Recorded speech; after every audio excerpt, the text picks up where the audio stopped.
I think I mentioned it earlier. Is the Queen's Rangers story that was pretty interesting? Yeah. I used to watch Turn, and you know they had the Queen's Rangers. They had these bad guys. And you're like, wow, man, I don't want to be anywhere near those people.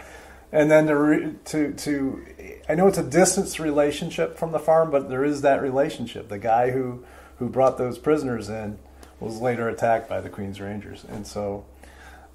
That's why we're getting the reenactors. Right. They're coming from out of state because they see that relationship. So that's neat. You are listening to Historyman, the platform for historians, curators, and authors to tell their stories of the American Revolution, walk in the footsteps of heroes, and proclaim freedom reigns. On today's episode, we are with Paul Graham, South Carolina Revolutionary War historian, and the director of the American Heritage Festival on Graham's historical farm in Lake City, South Carolina, and also the director of the American Living History Foundation. So welcome, Paul. Thank you. Appreciate it. Paul, this is actually, we made a previous episode, and gracious enough to sit down with us and talk about the interconnectivity between all the soldiers of the Revolutionary War in and around the PD area. Is that a proper way of saying that, or? Yeah, I got to be honest. The basis of my research started with my family tree, right? And so it sounds a little bit narcissistic. I'm not. It's just that I didn't know anything about this farm at all. It's just a piece of dirt to me, right? You know, and so I had to learn, who was living at this time, and then Francis Marion started popping up everywhere, And then what you do is you find a person who, let's say, is a relative, and then you see a receipt, and it's signed by somebody else, and then you follow that receipt to someone else, right. and all of a sudden you're building this huge network that was made. You know, what happened is these people knew each other actually for many generations. Believe it or not, everybody thinks of it as. We all started in the early 1700s, but no, these guys knew each other sometimes for generations prior to that.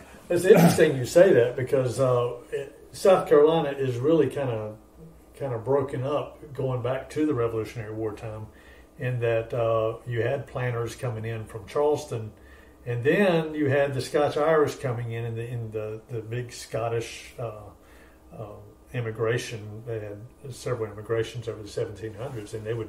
Yeah, they and some of them came together or in waves from the same areas. Right. So their families knew each other. Yeah. And they were originally clans from Scotland. Okay. And so the clans are very, very close knit, and if you're not accepted in that clan, or you're not another clan that they accept. So we're talking. I'm talking Scotland. I'm talking Scotland, all the way back to Scotland. Yeah. Okay, all right, fair enough. Scotch-Irish. The reason they say Scotch-Irish is because basically these people were kicked out and ostracized and hung, and because they'd been on the border of Scotland and England for, I want to say, 400 years, and they would fight for either the English or the Scotch, whoever paid them more. I gotcha. The kings, they got tired of that, and so they kind of cleared them out. They cleared out the Grahams. They cleared out these clans.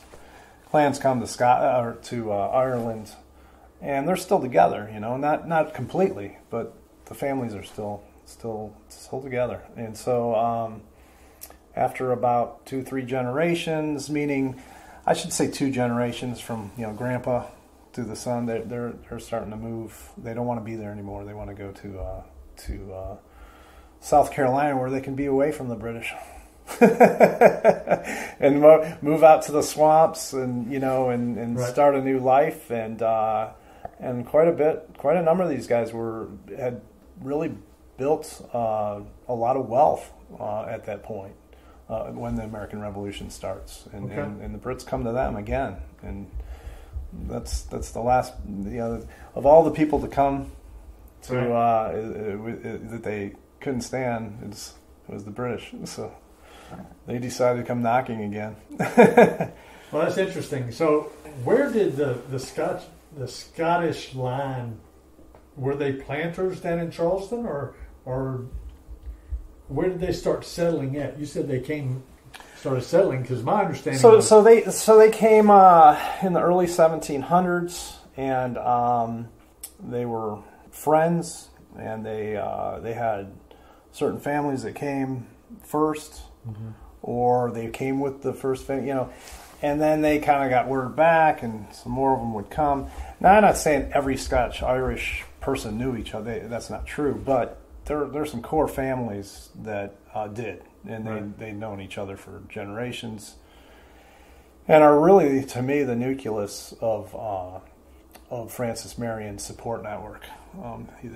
They're the ones who accepted him, and who supplied him, and who gave him intelligence, and who told him how this all was going to work. You got to think about it. I think they'd find it hard to accept me, and I'm a descendant. I mean, they were a very close knit community. They did not like outsiders, and so Marion had connections from these families, and he was able to walk in and say, okay, I'll take over here, and I'll do a good job. You're not going to do that unless you have those connections and someone vouches for you and says, yes, this is the guy we need, and who can do all this.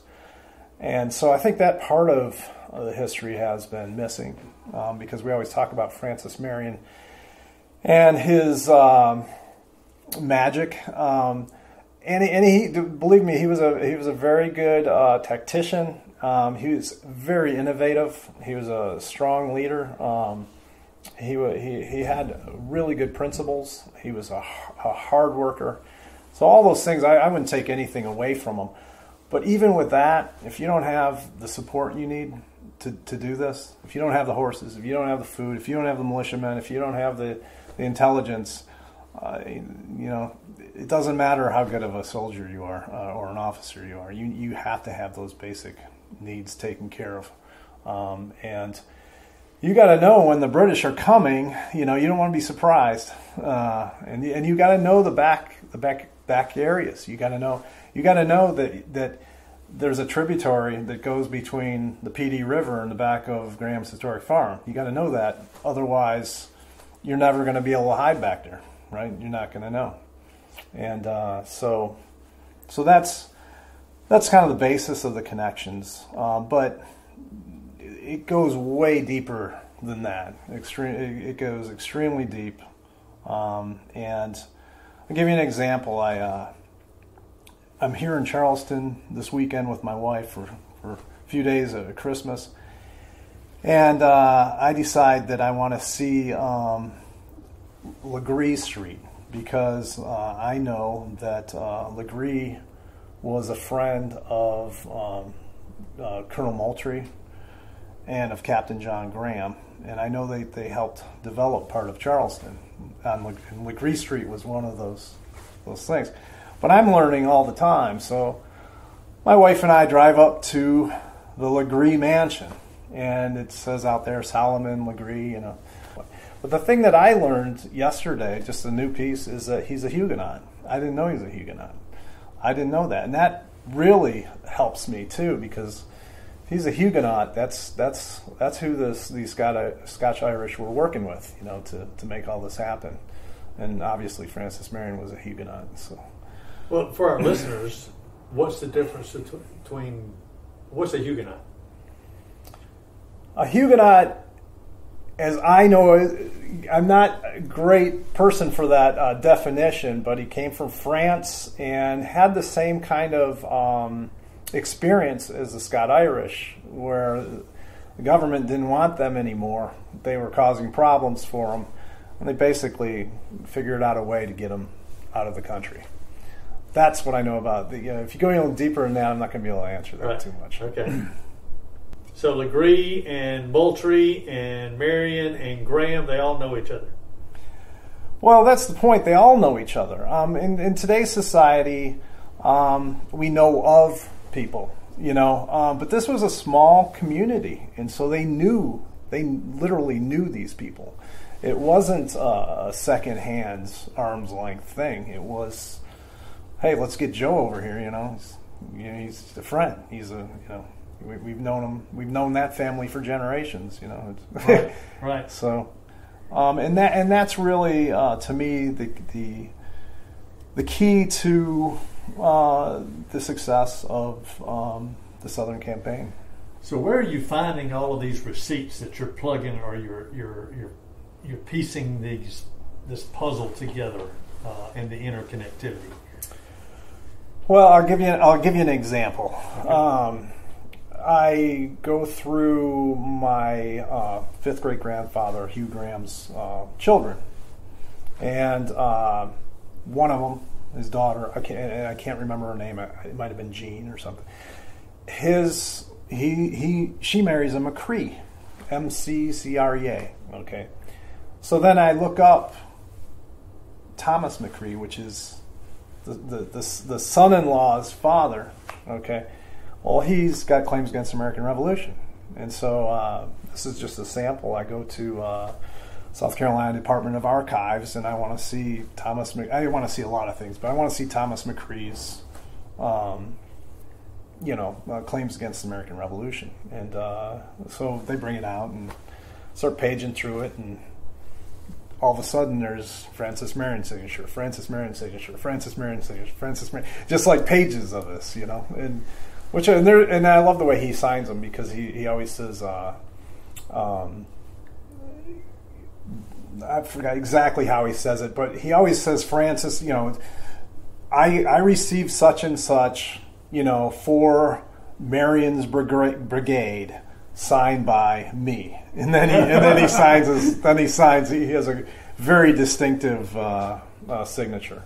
But so that's an example that's one example of many where you find things like that, and it's to me it's like finding gold. It's like, wow, that's just amazing to me that I can just flip through here, and all of a sudden I'm literally looking at, Francis Marion signatures, which are extremely rare.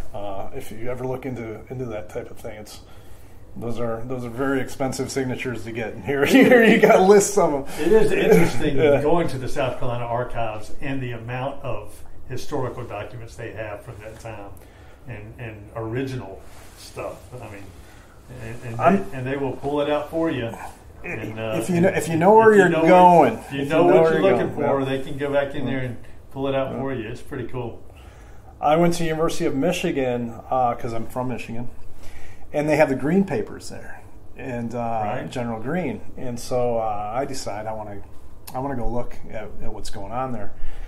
So I asked for particular time frames, and there's a paper written by Marion to Gates, but Gates was gone. And so Green received the paper, and it's from Lynch's Creek, and he spells Lynch's Linchs or ES or something like, a little bit off. But what's interesting too to me is, and this we'll never probably figure out, but Lynch's Creek and Lynch's River were the same at that time. They were both called Lynch's Creek.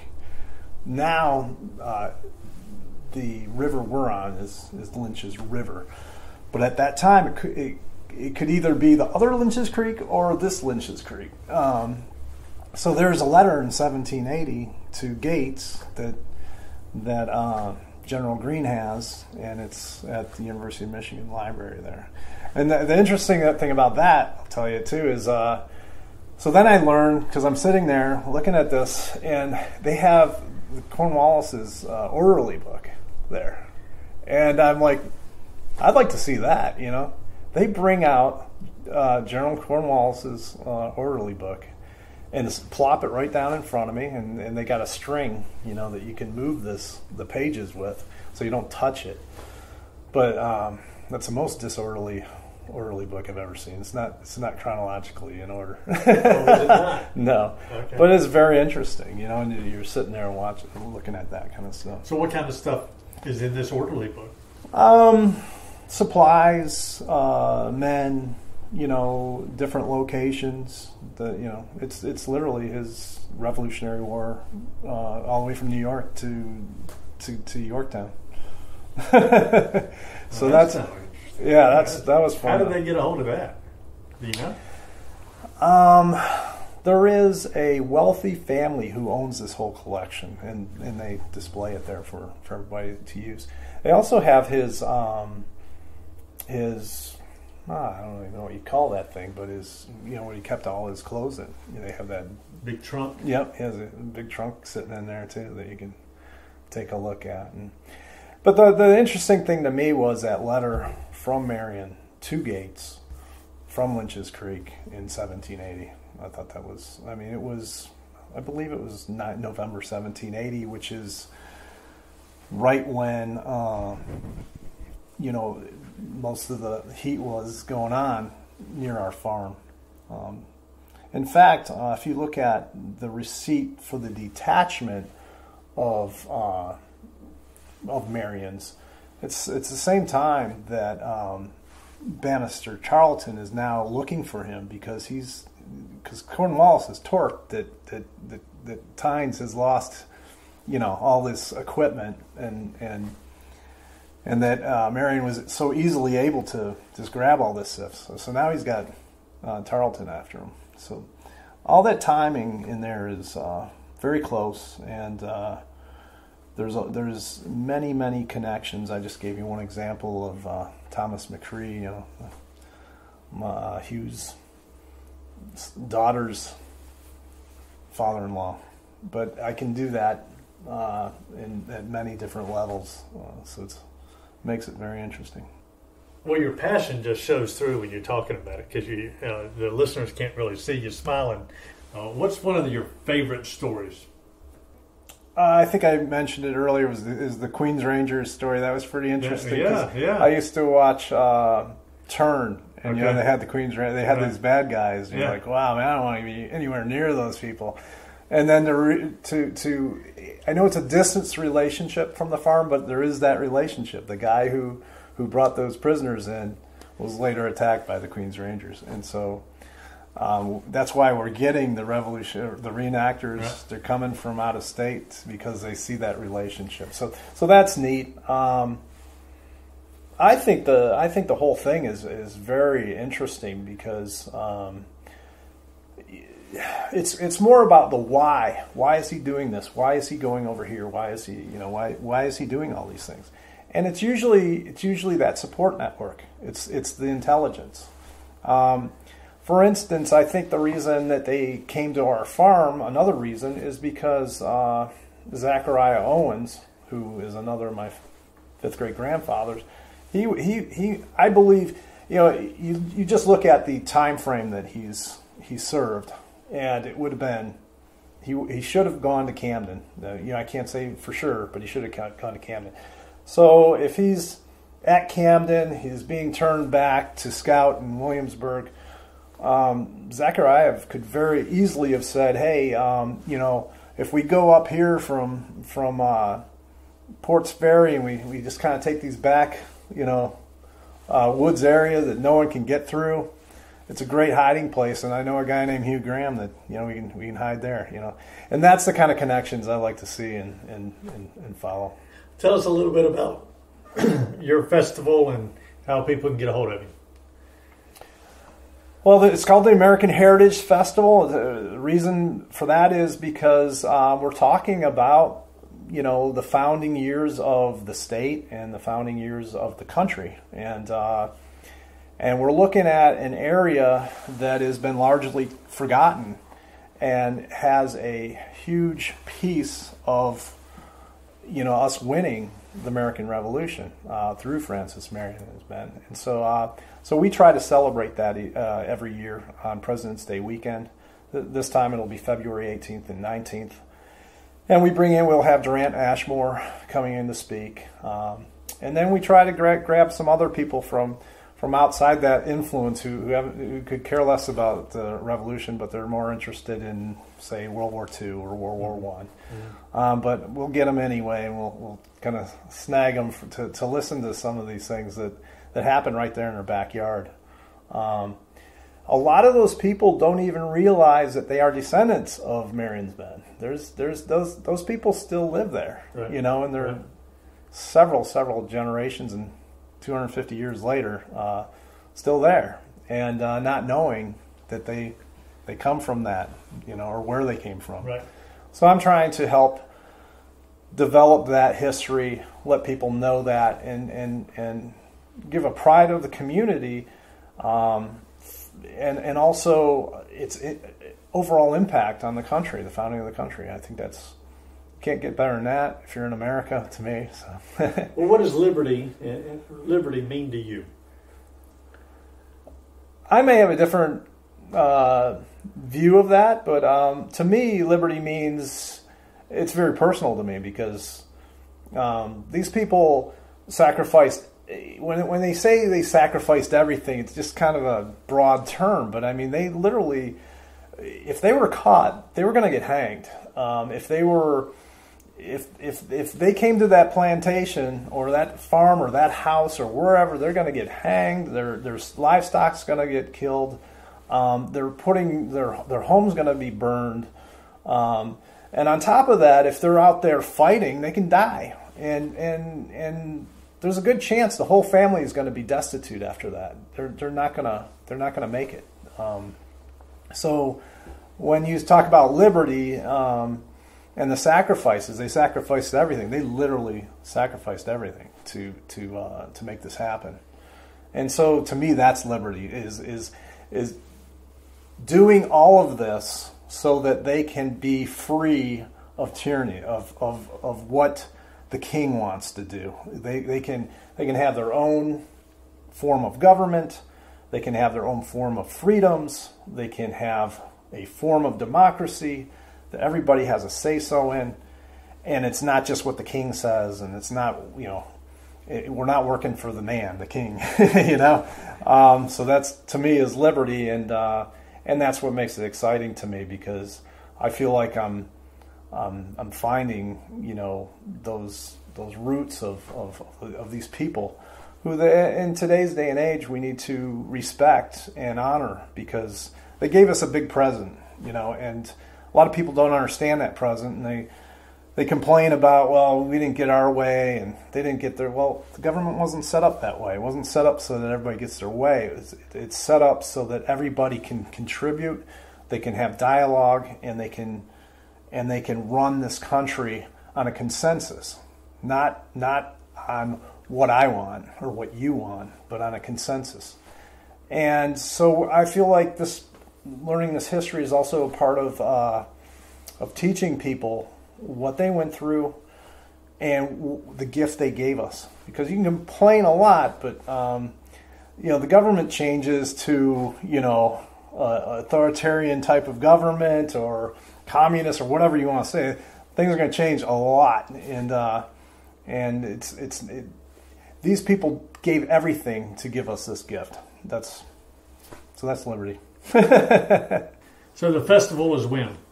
Tell us one more time and how they can get a hold of it. The festival is February 18th and 19th. You can look us up at The American Heritage Festival. You can look us up on Facebook. We're bringing in the Kings Rangers this year from Michigan. And we'll have the 33rd of Foot, and the 2nd South Carolina. We'll have the 3rd Continental Dragoons. We have quite a number of Revolutionary War reenactors that come, but it's always going to be on President's Day weekend. And Lake City is located where in South Carolina?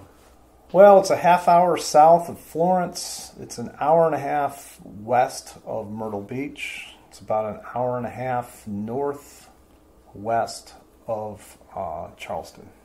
The festival seems to grow every year, and yes. And it's a wonderful time for the families to come out and learn a little bit of history. And if they're not really interested in the Revolutionary War history, you got enough there to pique their interest on other historical narratives out there. So yeah, we've been lucky. We've had some pretty big names come out to talk. We had Congressman Clyburn came last year, and so did George Patton's grandson came last year, and he's coming back. He had so much fun. He wants to come back, and And we have another name out there. I don't want to say yet, but we're hoping to get kind of a big name. So we'll see. We'll see if you get it. You never know. Sometimes you don't want to say you got somebody until you really have that commitment. That's right. That's right. Well, thank you so much, Paul. Appreciate it. Thank you.